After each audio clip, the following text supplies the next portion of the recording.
Quand on regarde un graphique de trading, qu'est-ce qu'on voit vraiment? Juste une succession de barres vertes et rouges? Non, c'est bien plus que ça. En fait, c'est un véritable langage. Et ce langage, une fois qu'on le maîtrise, il nous raconte une histoire fascinante. Celle de la bataille qui se joue à chaque instant entre acheteurs et vendeurs. C'est une analogie que je trouve absolument géniale. Des cicatrices. Pensez-y un instant. Chaque bougie, chaque chandelier, c'est la marque laissée par le combat féroce entre les acheteurs et les vendeurs. Et si on apprend à lire ces cicatrices, eh bien on peut décrypter ce qui s'est réellement passé sur le marché. Ok, super. Mais la vraie question, c'est comment on fait? Comment est-ce qu'on lit ces fameuses histoires? C'est tout l'objet de notre analyse aujourd'hui. On va décortiquer ça ensemble, pas à pas. Allez, c'est parti. Alors voilà notre plan de vol. On va commencer par les bases, le langage du marché. Ensuite, on verra comment déchiffrer la force et la faiblesse. Puis comment se concentrer sur l'essentiel. On enchaînera avec 5 schémas clés à maîtriser. Et pour finir, on verra comment tout ça nous donne le feu vert pour agir. Bon, première étape, le langage du marché. C'est simple, hein. Avant de pouvoir lire un livre, il faut apprendre l'alphabet, non? Eh bien en trading, c'est exactement la même chose. Et notre alphabet, ce sont les composants de base d'un chandelier. Alors, le BABA. Une bougie verte ou haussière, ça veut dire quoi? Que le prix a ouvert en bas et a clôturé plus haut. Simple, les acheteurs ont gagné la manche. Et la bougie rouge ou baissière, c'est tout l'inverse. Le prix ouvre en haut, clôture plus bas. Là, ce sont les vendeurs qui ont pris le dessus. Maintenant, regardons une bougie de plus près. Elle a 2 parties principales. D'abord, il y a le corps, la partie épaisse et colorée. Ça nous montre la bataille principale, l'écart entre l'ouverture et la clôture. Et puis, il y a les mèches, ces fines lignes en haut et en bas. Elles nous racontent les extrêmes, le plus haut et le plus bas atteints pendant la session. C'est là qu'on voit toute l'étendue du combat. Ok, on passe au niveau suivant. La force et la faiblesse. Parce que, et c'est ça qui est crucial, la taille et la forme d'un chandelier, ce n'est jamais le fruit du hasard. C'est un indicateur direct de la force, du momentum du marché à un moment précis. Regardez le corps de la bougie. Sa taille, c'est le momentum. Plus le corps est long, plus la conviction est forte. Un long corps vert, c'est une victoire écrasante des acheteurs. Un long corps rouge, c'est une domination totale des vendeurs. A l'inverse, un tout petit corps, un peu rabougri, ça, c'est le signe d'une hésitation. Le marché est en pause. Et les mèches alors? La taille de la mèche, c'est le rejet. Une longue mèche, c'est comme une porte qui claquonnait. Imaginez, le prix monte, monte, monte, mais il est repoussé violemment vers le bas. Ça laisse une longue mèche en haut. Qu'est-ce que ça nous dit? Que les vendeurs ont défendu leur territoire avec force. C'est un signe de rejet, un indice que la tendance pourrait s'essouffler. Bon, on a les bases. Mais le problème, c'est qu'un graphique est rempli de centaines de bougies. C'est un bruit de fond constant, on peut vite être submergé. La clé du succès, ce n'est pas de tout analyser. C'est de trouver le signal dans le bruit, de se concentrer sur l'essentiel. Et pour ça, il y a une méthode, une façon de travailler intelligemment. C'est un processus en 3 temps. D'abord, on identifie les zones clés. Ce sont les anciens champs de bataille, les niveaux de support et de résistance importants. Ensuite, on pose des alertes sur ces zones. Et enfin, on attend. On attend que le prix arrive dans une de ces zones et c'est seulement à ce moment-là qu'on analyse les bougies pour chercher une confirmation. Parfait. On sait où regarder. Maintenant, il faut savoir quoi chercher.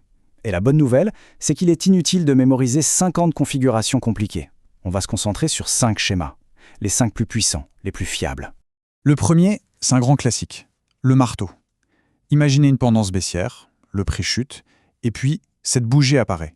Un petit corps tout en haut et une très longue mèche en bas. L'histoire qu'elle raconte, c'est celle d'un rejet violent des prix bas. Les vendeurs ont poussé, mais les acheteurs ont contre-attaqué et repris la main de manière spectaculaire. Ils ont littéralement martelé un fond sur le marché. Ensuite, les 3 soldats, ou leur opposé, les 3 corbeaux. Ici, ce n'est pas un retournement, c'est une pure confirmation tendance. 3 grandes bougies vertes qui se suivent, sans hésitation, c'est comme une armée qui avance. Le message est clair, la dynamique haussière est extrêmement forte. Et bien sûr, c'est la même chose à la baisse, avec 3 grandes bougies rouges. Et ça nous amène à une règle fondamentale, celle de Warren Buffett. Ne pas perdre d'argent. Ce schéma est parfait pour ça. Son utilité, ce n'est pas tant de donner un point d'entrée que d'empêcher de prendre une mauvaise décision. On pense acheter, mais on voit 3 corbeaux noirs débouler, c'est un énorme panneau stop. Le marché hurle qu'il va dans l'autre sens, il ne faut surtout pas se mettre sur son chemin. 3e schéma, le doji. Visuellement, c'est très simple, le corps est réduit à une simple ligne. Ça veut dire que le prix d'ouverture et de clôture sont les mêmes. C'est l'équilibre parfait, l'indécision totale. Acheteurs et vendeurs se sont battus et le résultat est un match nul. Quand on voit un doji, le marché nous dit « je ne sais pas où aller ». Le message pour nous, c'est « patience ».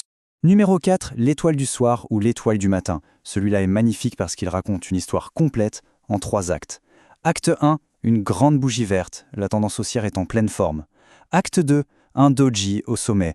L'hésitation, le doute s'installe. Acte 3, une grande bougie rouge. Les vendeurs prennent le pouvoir de manière décisive. C'est un scénario de retournement limpide et très fiable. Et enfin, le 5e, la bougie englobante. C'est peut-être le signal le plus puissant de tous. La situation est simple, on a une petite bougie rouge, et la bougie suivante est une immense bougie verte qui l'avale complètement. Corps et mèche, tout y passe. C'est une prise de contrôle agressive des acheteurs sur les vendeurs. Le pouvoir a changé de main, et de manière brutale. Et pourquoi est-ce si puissant? Eh bien, une bougie de cette taille, avec autant de force, ça ne sort pas de nulle part.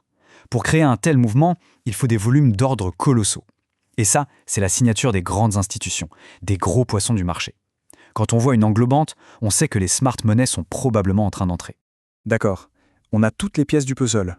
L'alphabet, les mots importants, il est temps de tout assembler. C'est le moment de voir comment tout ça s'intègre dans une stratégie globale. C'est l'heure du feu vert. J'aime beaucoup cette image du pilote de F1. L'analyse, l'identification des zones clés, c'est la préparation, l'étude du circuit. Le plan de course est prêt. Le moteur est chaud, on est sur la grille de départ. Et le schéma de chandelier, notre marteau, notre englobante, c'est le feu qui passe au vert. C'est le signal qui dit « Go, accélère ». Et s'il n'y a qu'une seule chose à retenir de tout ça, c'est la suivante.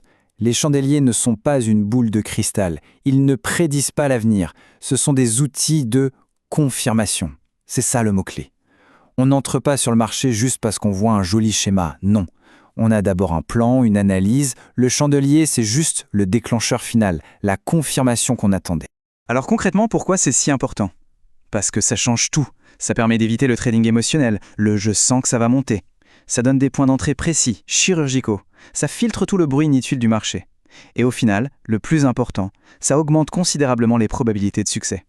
La prochaine fois qu'un graphique s'ouvrira, il ne faudra plus voir simplement des barres rouges et vertes. Il faudra chercher les cicatrices, lire l'histoire de la bataille qui se déroule, essayer de comprendre qui gagne, qui perd, qui hésite. La question n'est plus de deviner le futur, mais bien d'écouter le récit que le marché est en train de nous livrer. Alors, quelle histoire votre graphique est-il en train de vous raconter ?